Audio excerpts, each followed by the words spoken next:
আপনারা জানেন কি আমাদের পুরো শরীর আমাদের পাচনতন্ত্রের উপর নির্ভর করে। যদি পাচনতন্ত্র খারাপ হয়ে যায় তো তার প্রভাব আমাদের স্কিন, চুল, ব্রেন, চোখের উপর দেখা দেওয়ার সাথে সাথে আমাদের পুরো শরীরের বিভিন্ন অঙ্গতেও দেখা দেয়। এই জন্য হজমের দুর্বলতার লক্ষণগুলি আমাদের জানা দরকার, যাতে কোনো গন্ডগোল হলেই আমরা তা বুঝে যেতে পারি। এর মধ্যে রয়েছে আমাদের খাওয়া খাবার শরীরে না লাগা, বারবার কম খিদে লাগা, সকালে পেট পরিষ্কার না হওয়া। এই সব কিছু পাচনতন্ত্রের দুর্বলতার সংকেত। আর পাচনতন্ত্র দুর্বলতার কারণে শরীরে গ্যাস, অ্যাসিডিটি, পেটে ব্যথা, ছাতিতে জ্বলনি, কোষ্ঠকাঠিন্য, রাতে ঘুম না আসা, হাড়ে ব্যথা হতে থাকা ইত্যাদি হতে থাকে। কেননা যতক্ষণ না পর্যন্ত আমাদের খাবার পেটে হজম না হয়, শরীরে না লাগে, ততক্ষণ এটি আমাদের শরীরে পচতে থাকে, যেটার কারণে আমাদের নানা রকমের ছোটখাটো রোগ লেগেই থাকে। দুর্বল পাচনতন্ত্রের কারণে আমাদের শরীর খাবারের সব পুষ্টিগুণকে টানতে পারে না, যেটার কারণে আমাদের শরীর খাবার থেকে সব ধরনের পুষ্টিগুণকে নিতে পারে না। আর আপনার শরীর অপুষ্টিতে ভুগতে থাকে দিনের পর দিন, যেটার কারণে আমাদের অনেক সমস্যার সম্মুখীন হতে হয়। এই জন্য আমাদের পাচনতন্ত্র ঠিকভাবে কাজ করা খুব দরকার। তাই আজকের এই ভিডিওটিতে আমরা জানবো যে আমরা কি কি ভুল করি প্রতিদিন, যেটা আমাদের পাচনতন্ত্রকে দুর্বল করে দেয়। আর এর সাথে সাথে আমরা এটাও জানবো দুর্বল পাচনতন্ত্রকে মজবুত বানানোর জন্য কি কি ঘরোয়া উপায় ব্যবহার করা দরকার, যেটা সেবন করলে পাচনতন্ত্র আগের থেকে অনেক গুণ ভালো হবে আর হজম থেকে হওয়া সব সমস্যার সমাধান হবে। তো এই সব কিছু জানতে ভিডিওটি শেষ অবধি দেখতে থাকুন। আমরা সব প্রথমেই বলবো ওই ঘরোয়া উপায়ের ব্যাপারে, যেটা ব্যবহার করে আপনি আপনার হজম সমস্যার সব সমাধান করতে পারবেন।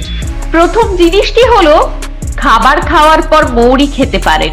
এর থেকে পাচনতন্ত্রের কার্যক্ষমতা দ্রুত হয়ে যায় আর এটি আমাদের পেটকে ঠান্ডা করে তোলে। এই জন্য আমাদের খাবার খাওয়ার কিছুক্ষণ পর 1 থেকে 2 চামচ মৌরি চিবিয়ে খাওয়া উচিত। আর যদি আপনি শুধু মৌরি খেতে না পারেন, তাহলে এর স্বাদ বাড়ানোর জন্য মৌরির সাথে আপনি মিশ্রি মিশিয়েও খেতে পারেন।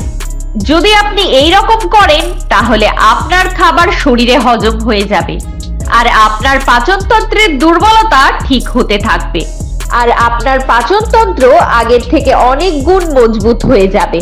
তাই যখনই খাবার খাবেন, তারপর অবশ্যই 1 চামচ মৌরি খাবেন, এর থেকে অনেক ভালো উপকার পাবেন। তো এরপর বলবো এমন একটি ড্রিঙ্কসের কথা, এটি পান করলেও এর থেকেও অনেক উপকার পাবেন। এটি আপনার পাচনতন্ত্রকে মজবুত বানানোর কাজ করবে। তো এটিকে বানানোর জন্য আমাদের লাগবে 1 কাপ গরম জল, 1 চামচ আদার রস আর 1 চামচ লেবুর রস। আপনি এই সবগুলোকে একসাথে মিশিয়ে খাবার খাওয়ার 15 মিনিট আগে খেয়ে নিতে পারেন। এর থেকে আপনার খাবার ঠিকঠাক ভাবে হজম হতে থাকবে আর আপনার পাচনতন্ত্র মজবুত হতে থাকবে আর পাচনতন্ত্র থেকে জড়িত সব সমস্যার সমাধান হতে থাকবে। টক দই খাবার হজম শক্তিকে বাড়িয়ে তোলে। খাবার খাওয়ার কিছুক্ষণ পর আপনি টক দই খেতে পারেন।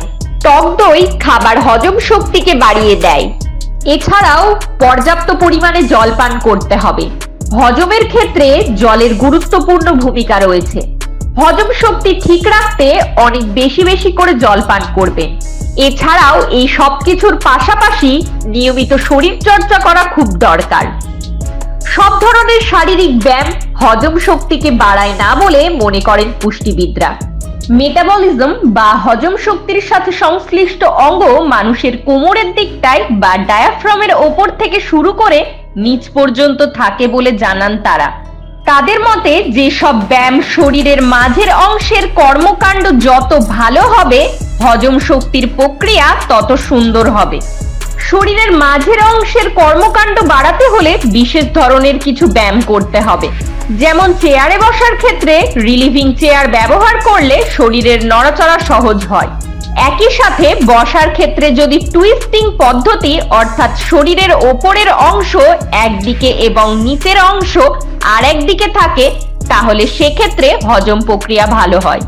এছাড়াও আরো কিছু ব্যায়াম করা যায়, যেমন শুয়ে 90 ডিগ্রি অ্যাঙ্গেলে দুই পা উঁচু করে রাখতে হবে এবং পা দুটি চক্রাকারে অর্থাৎ বাম থেকে ডানে এবং ডান থেকে বামে ঘোরাতে হবে। এটা খুব ভালো কাজ করে। স্পট জগিং বা একই জায়গায় দাঁড়িয়ে যদি জগিং করা যায় বা হালকা করে লাফানো যায়, এ ধরনের ব্যায়ামও ভীষণ কার্যকরী। তো এবার জানবো এমন কিছু খারাপ অভ্যেস যেগুলি আমাদের পাচনতন্ত্রকে খারাপ করে যাচ্ছে, যেগুলি আমাদের একদম বন্ধ করে দেওয়া দরকার। সকালে খালি পেটে চা পান করা। আমাদের মধ্যে এমন অনেক লোক আছে যারা সকালে খালি পেটে চা পান করতে পছন্দ করেন, কিন্তু আপনি কি জানেন সকালে খালি পেটে চা পান করা আপনার শরীরের জন্য বিষ হয়ে দাঁড়ায়, আর সবথেকে বাজে এফেক্ট ফেলে এটি পাচনতন্ত্রের ওপরে। ফলে তো আপনিও যদি সকালে খালি পেটে চা পান করেন তবে এটি আমাদের পাচনতন্ত্রকে খারাপ করার কাজ করছে। খাবার খাওয়ার সাথে সাথেই জল পান করা, যেটা আপনারা সবাই জানেন। যদি আমরা খাবার খাওয়ার সময় জল পান করে থাকি তবে এটি আমাদের পেটের ভেতরের খাবারকে হজম করার জন্য যে পাচক রস বেরোয় ওটিকে ওই জলে গিয়ে শেষ করে দেয়, যেটার কারণে আমাদের পাচন শক্তি খারাপ হয়ে যায় আর আমাদের খাবার হজম হতে পারে না। তার ফলে ওই খাবার আমাদের শরীরে পচতে থাকে, যেটার কারণে আমাদের খাবার হজম হয় না। এর থেকে আমাদের বিভিন্ন রকম জটিল রোগ হতে পারে। অতিরিক্ত মাত্রায় অ্যালকোহল সেবন করা, শুধু মদই নয়, আপনি যে কোনো ধরনের যদি নেশা করে থাকেন তাহলে ওটি আপনার পাচনতন্ত্রকে খারাপ করার কাজ করে। তো এই ছিল পাচন শক্তি খারাপ হওয়ার লক্ষণ এবং পাচন শক্তি মজবুত করার উপায়। আর কোন কোন কারণে পাচন শক্তি দুর্বল হয়ে পড়ছে এ বিষয়ে কিছু তথ্য। আর এ বিষয়ে আরো কিছু জানার থাকলে অবশ্যই বিশেষজ্ঞদের সাথে পরামর্শ করবেন। সবাই ভালো থাকবেন, আবার দেখা হবে।